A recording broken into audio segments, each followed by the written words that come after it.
ये जो बात मैं शुरू कर रहा हूं, जहां मैंने मौन 2 मिनट के लिए श्रद्धांजलि की बात की है, ये अधिकार मेरा नहीं है अध्यक्ष महोदय, ये अधिकार आपका है।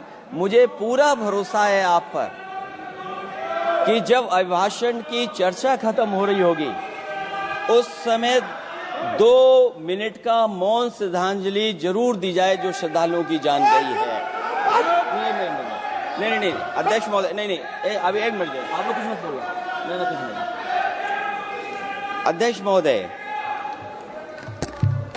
अभी तो अध्यक्ष महोदय मैंने बात शुरू नहीं की है, और जिन लोगों को तकलीफ है और जिनको दुख होना चाहिए उनके बारे में मैं, हालांकि वो बात मैं बाद में कहना चाहता था महाकुंभ के बारे में, लेकिन अध्यक्ष महोदय क्योंकि बहुत सारे माननीय सदस्य ये सुन नहीं सकते हैं, इसलिए मैं बात वहीं से शुरू करता हूं। आप देश के परम अभिभावक होने के नाते हमारा आपसे अनुरोध है कि जहां सरकार बजट के आंकड़े लगातार दे रही है, और जब मैंने अभिभाषण पढ़ा अध्यक्ष महोदय, बहुत सारे आंकड़े सरकार ने दिए हैं। आंकड़े देने से पहले महाकुंभ में मरने वालों के आंकड़े भी दे दें। महाकुंभ की व्यवस्था के बारे में स्पष्टीकरण देने के लिए मेरी मांग है अध्यक्ष महोदय, सर्वदलीय बैठक बुलाई जानी चाहिए। महाकुंभ आपदा प्रबंधन व खोया पाया केंद्र की जिम्मेदारी सेना को दी जाए। महाकुंभ हादसे के शिकार लोगों की मृत्यु, घायलों का इलाज, दवाइयों, डॉक्टर, भोजन पानी, परिवहन की उपलब्धता का आंकड़ा संसद में पेश किया जाए। महाकुंभ हादसे के लिए जिम्मेदार लोगों पर, महाकुंभ हादसे के लिए जिम्मेदार लोगों पर घोर दंडात्मक कार्रवाई हो।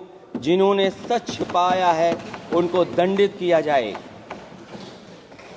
अध्यक्ष महोदय, हम डबल इंजन की सरकार से पूछते हैं, अगर अपराध बोध नहीं था तो आंकड़े दबाए, छिपाए और मिटाए क्यों गए हैं? सच छिपाना और मिटाना भी तो अपराध है। इसका दंड कौन भुगतेगा अध्यक्ष महोदय? जहां इंतजाम होना चाहिए था वहां प्रचार हो रहा था। एक धार्मिक समागम में डबल इंजन का राजनीतिक प्रचार अशोभनीय है, निंदनीय है। इतने बड़े हादसे के बाद कम से कम अब तो वो होर्डिंग उतरवा देना चाहिए।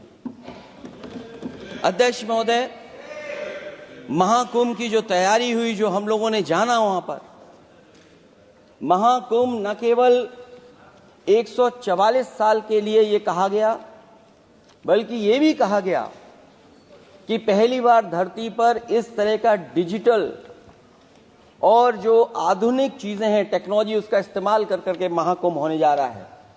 सीसीटीवी, ड्रोन, लाइव स्ट्रीमिंग के आधार पर जिनका दावा था कि वो डिजिटल कुंभ करा रहे हैं, वो मृतकों की डिजिट नहीं दे पा रहे हैं।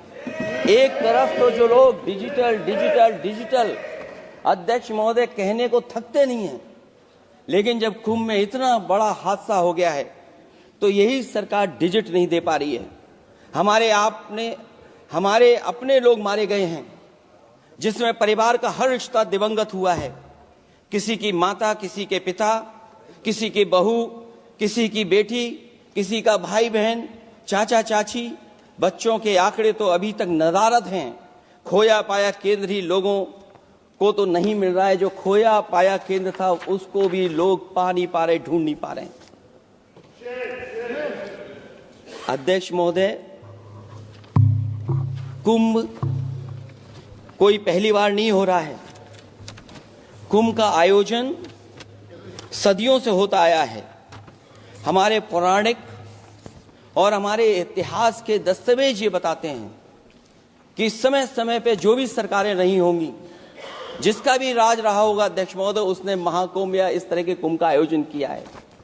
एक तरफ तो वो कि जो 144 साल बाद महाकुंभ होने जा रहा है उसका इतना प्रचार किया।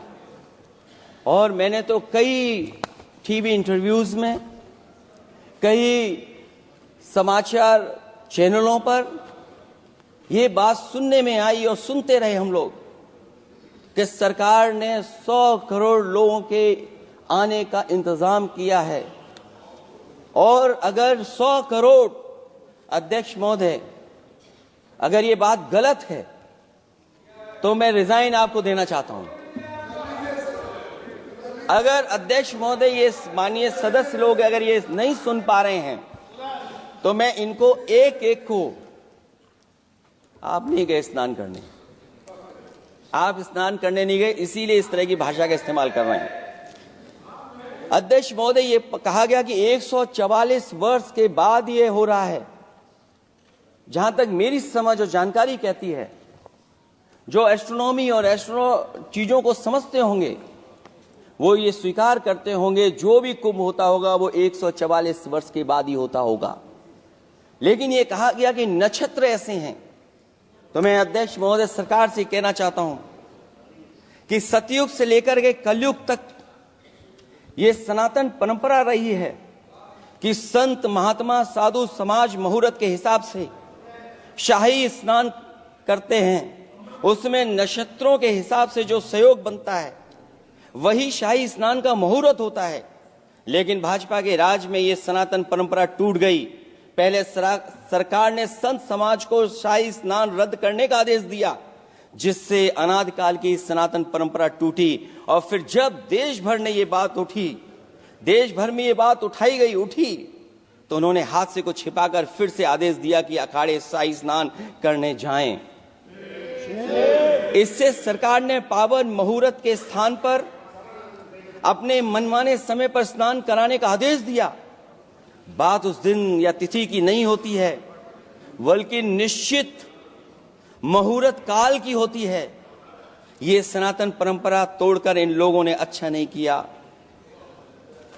और ये क्या परंपरा टूटी है कि नहीं टूटी है, मैं समझता हूं अध्यक्ष महोदय मुझसे बेहतर सामने वाले ज्यादा जानते होंगे इसके बारे में। और जो लोग, अध्यक्ष महोदय, जो हम लोगों ने देखा वहां पर लोग पुण्य कमाने आए थे और अपनों के शव लेकर के गए हैं। चमत्कारी करिश्मा तो ये हुआ है, श्रद्धालुओं के शव मिल गए थे, पर सरकार स्नान करने वाले मरने वालों की बात स्वीकार नहीं कर रही थी। और इससे ऊपर ये बात जो वहां पर और हुई, अध्यक्ष महोदय, जब ये जानकारी हो गई कि कुछ लोगों की जान चली गई, लाशें हैं जो मोर्चरी में पड़ी हैं, अस्पताल में पड़ी हैं, उसके बाद सोचिए सरकार क्या कर रही है। अपने सरकारी हेलीकॉप्टर में फूल भर करके फूलों को डालने का काम किया। सोचिए ये हमारी कहां की सनातनी परंपरा है। मैं जानना चाहूंगा सदन के माध्यम से हमारे माननीय सदस्य बताएं कि जहां लाशें पड़ी रही हों, न जाने कितनी चप्पलें पड़ी थीं, न जाने कितनी चप्पलें पड़ी थीं, न जाने कितने कपड़े पड़े थे, महिलाओं की साड़ियां थी, कपड़े थे, लेकिन उनको कैसे उठाया गया? उन सबको उठाया गया जेसीबी मशीन से, ट्रैक्टर की ट्रॉली से। उनसे उठा करके कहां फेंका कोई नहीं जानता, लेकिन जब उनको लगा कि वहां से बदबू आ रही है तो यही सरकार के लोग छिपाने लगे हैं। यही आपका महाकुंभ का आयोजन था। और हर बात को छिपाने के लिए न केवल ये लोग मीडिया का सहारा ले रहे हैं, मीडिया का सहारा लेते लेते सुनने में आया है कुछ दबाव और कुछ स्वीटनर भी दिए जा रहे हैं जिससे उनकी खबरें बाहर ना आ जाएं। और अगर अध्यक्ष मोदी ये बात सब गलत है मेरी, अगर ये बात सब गलत मैं कह रहा हूं, तो अभी तो नेता सदन को अभी भाषण देना है, और मैं ये बात और कहना चाहता हूं, आप अपने तरफ से जानकारी कर लीजिएगा। हमारे उत्तर प्रदेश के मुख्यमंत्री जी ने शोक नहीं प्रकट किया था। जब देश की राष्ट्रपति और प्रधानमंत्री जी ने शोक प्रकट किया, उसके बाद 17 घंटे बाद सरकार ने स्वीकार किया। अध्यक्ष मोदी, ये वो लोग हैं जो आज भी कोई सच्चाई स्वीकार नहीं कर सकते। इनका रास्ता क्या है मैं नहीं जानता हूं, कहां ले जाना चाहते हैं। लेकिन जब अध्यक्ष महोदय मैंने अभिभाषण पढ़ा है राष्ट्रपति महोदया का, तो वही पुरानी बातें